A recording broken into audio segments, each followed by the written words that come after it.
With us, Democratic strategist Todd Webster and Republican strategist Karen Hanratty. Let's talk about the poll first. How damaging is this, or does it bring back, slow the momentum, so to speak? The president's been out there on the road a lot, Todd Webster. What do you make of the numbers here? They're not good.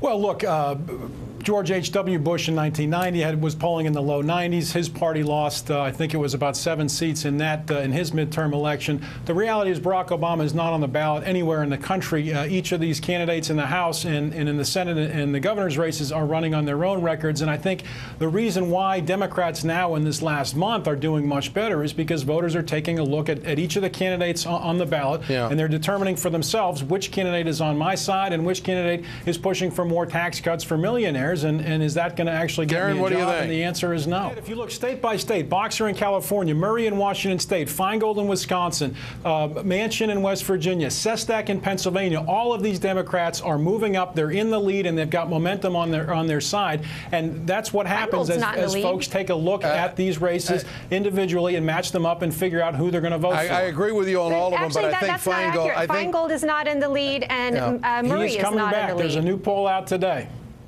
There is a new poll out today with Feingold? Well, he is behind, and he has been behind throughout the last 3 months. He is closing. It's now a tie race. He's made up 7 points in the last week. Okay, so you're saying that the poll numbers don't mean anything, Todd, that running with the president is still good medicine for the Democrats who are out there? I'm saying that each of these races will be decided not by Barack Obama, but by the candidates on the ballot, a Republican and a Democrat. This is a comment from the town hall, the infamous town hall meeting with Senate candidate Joe Miller up in Anchorage, Alaska, talking about border security. He says the first thing that has to be done is secure the border. East Germany was very, very able to reduce the flow. Now, obviously, other things were involved. We have the capacity to, as a great nation, secure the border. If East Germany could, we could. Now, we all know, history tells us that they were pretty radical about shooting people that were trying to get across the border.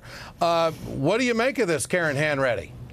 Ed, last week I was on your show and I told Republicans they didn't need to talk about the minimum wage. This week I'm here to say they don't need to talk about East Germany. Well, he did, but this is just a bizarre statement. It was a bad analogy. What he needs to stick to is stick to the size of the federal government, stick to this increase in taxes, stick to the economy and these messages that are what helped him win that primary race in the first place and what will get him across the finish line. Well, I think there's a connection. He wants to shoot people at the border and he wants to handcuff reporters.